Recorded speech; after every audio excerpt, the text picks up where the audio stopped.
Bom dia! Acorda, sorri, que o dia chegou. O sol já saiu e o temporal já passou. Que a luz vem dizer que o susto acabou, que o engano morreu e que a vida continua. Pois é, todos os dias Deus nos dá essa graça do sol despontando lá no alto e um novo dia iniciando para nós.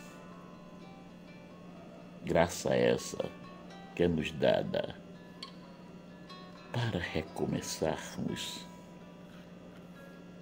Não venhamos dizer que não temos que recomeçar. Eu não erro, eu não fiz nada de errado ontem, eu não procurei fazer nem isso nem aquilo. Por engano, todos nós temos que recomeçar. Uma palavra maldita, né, que não fomos bem quando a pronunciamos para alguém, chegamos a magoá-la, um sorriso não dado, uma atenção que faltou, até mesmo um momento de grosseria que nós tivermos praticado. Quantos e quantos momentos no dia nós podemos verificar que não fomos aqueles que deveríamos ser?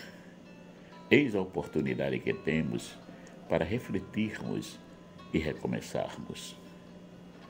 Todos os dias temos essa oportunidade para recomeçar. Recomeçar corrigindo os erros e também dar continuidade aos acertos, aos atos bons, reforçando-os e melhorando-os. Mas tudo isso é possível quando nós estamos em sintonia com Deus. Aí percebemos que há necessidade de fazermos essa purificação em nós. Mas às vezes se torna tão complicado, né? Por que é tão difícil dedicarmos alguns minutinhos do nosso tempo a Deus, refletindo sobre a sua palavra? Uma das grandes desculpas é aquela que não temos tempo para nada, que o tempo nos foge veloz. Mas se tivermos coragem, se formos verdadeiros conosco mesmos, encontraremos tempo para tudo, inclusive para dedicarmos 15 minutinhos de reflexão e de louvor a Deus. Por que não tentamos agora e oferecemos a Ele esse momento de reflexão? Como gratidão por tudo que nos foi, é e será dado gratuitamente, fruto do seu amor por nós? Hoje, quinta-feira santa, estamos iniciando o Tríduo Pascal. E a reflexão de hoje tem como título Jesus Cristo, o servo por amor. Hoje, para nós católicos, inicia o Tríduo Pascal. É o momento mais importante da Semana Santa. Ele é o centro da nossa liturgia e da nossa vida cristã. Nele recordamos todos os passos dados por Jesus, desde a quinta-feira santa até o domingo da ressurreição.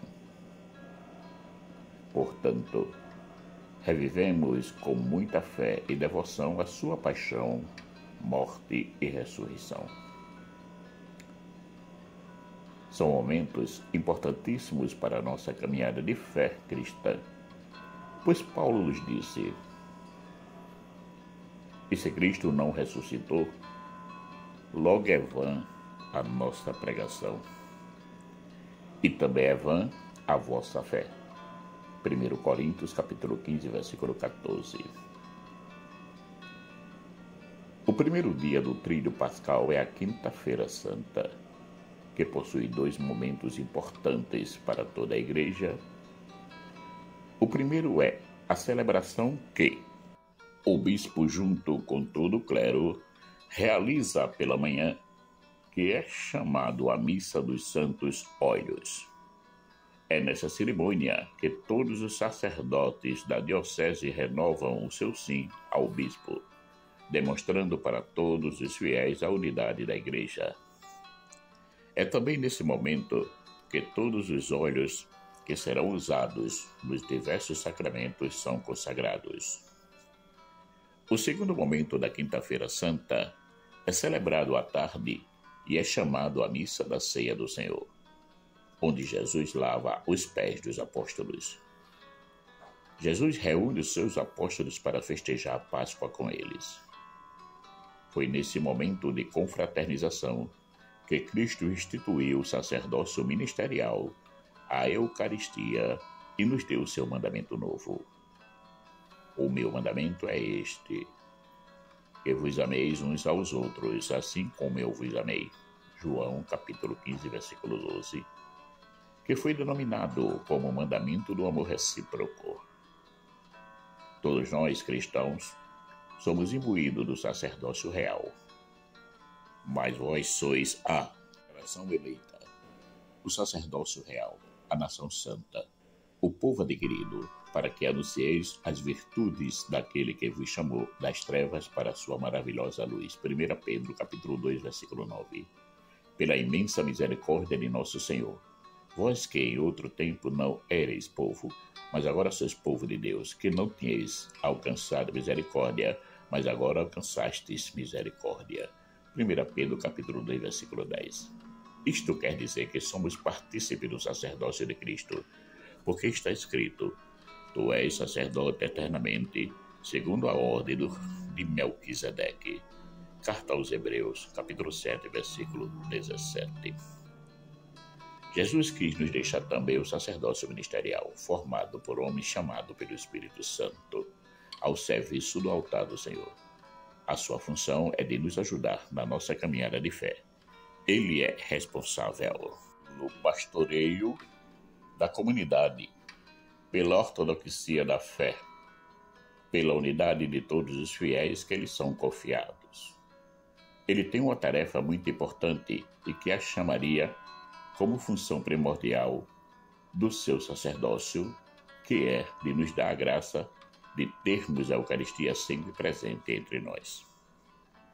E tomando o pão, e havendo dado graças, partiu-o e deu-lhe, dizendo: Isso é o meu corpo, que por vós é dado, fazei isto em memória de mim.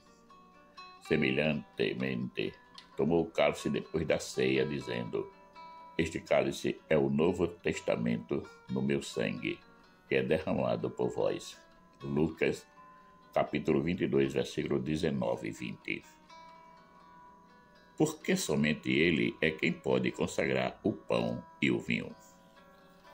Ao pronunciar essas palavras, Jesus nos instituiu a Sagrada Eucaristia, que é o alimento da nossa alma, que nos fortalece na fé e na caminhada do dia a dia, com os seus acertos, erros e dificuldades. Com esse ato, ele também instituiu para nós o sacerdote ministerial, que é aquele que terá uma grande importância na Igreja nascente, pois na celebração da Santa Missa consagra a hóstia da Santíssima Eucaristia.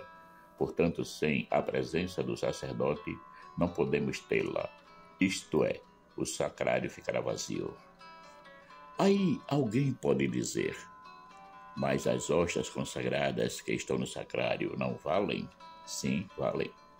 Mas quando elas forem todas consumidas, se não tiver o sacerdote, elas não serão renovadas. Logo não teremos mais a Eucaristia. Mas alguém insistindo pode dizer: e os ministros da Eucaristia, onde ficam?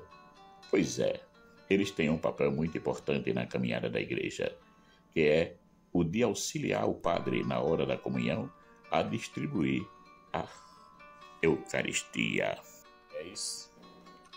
E não só isso, mas eles vão aonde o padre não consegue ir e levam a Santa Eucaristia, as hóstias já consagradas, aos fiéis enfermos ou impossibilitados de estarem presentes na Santa Missa.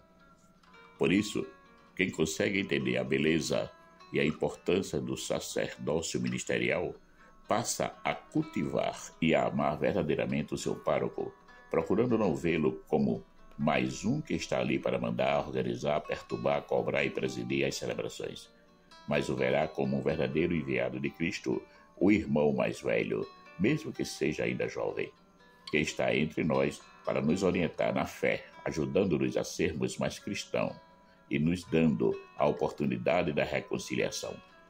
E por que não dizer, é o responsável de fazer com que essas palavras de Cristo se tornem vida em nós e na igreja. E eis que eu estou convosco todos os dias até a consumação dos séculos. Mateus, capítulo 28, versículo 20. Porque em todos os tabernáculos espalhados pelo mundo podemos encontrar Jesus sacramentado. Foi também na Quinta-feira Santa que Jesus nos deu um mandamento novo. Um novo mandamento vos dou, que vos ameis uns aos outros como eu vos amei. Que também vós uns aos outros vos amei. João, capítulo 13, versículo 34. Antes, Jesus nos deu o mandamento do amor a Deus e ao próximo. Amarás o Senhor teu Deus de todo o teu coração e de toda a tua alma e de todo o teu pensamento. Este é o primeiro e grande mandamento. E o segundo, semelhante a este, é amarás o teu próximo como a ti mesmo. Destes dois mandamentos depende toda a lei e os profetas. Mateus 22, 37. O mandamento do amor ao próximo tinha como base a lei de ouro. O que quereis que os homens vos façam, fazei-o também a eles. Lucas capítulo 6, versículo 31. Também poderemos dizer o oposto. O que quereis que os homens não vos façam, não fazei também a eles. Com o mandamento novo, Jesus nos apresenta a reciprocidade, isto é, o amor que vai e que volta gratuitamente. Assim, ele nos demonstrou quando lavou os pés dos apóstolos. Como é que deveríamos viver para sermos servos uns dos outros? Levantou-se da ceia, tirou as vestes e, tomando uma toalha, cingiu-se. Depois deitou água numa bacia e começou a lavar os pés aos discípulos e a enxugá-los com a toalha com que estava cingido. João, capítulo 13, versículo 4 e 5. Ao terminar o lava-pés, Jesus nos dá duas lições importantes. A primeira, somos servos e não senhores. Estamos aqui na nossa caminhada de fé, pura e simplesmente para servir. Depois que lhes lavou os pés e tomou as suas vestes e se assentou outra vez à mesa, disse-lhes: Entendeis o que vos tenho feito? Vós me chamais mestre e senhor, e dizeis bem porque eu sou. Ora, se eu, senhor e mestre, vos lavei os pés, vós deveis também lavar os pés uns aos outros. João, capítulo 13, versículos de 12 a 14. A outra lição é a reciprocidade que devemos viver um para com os outros.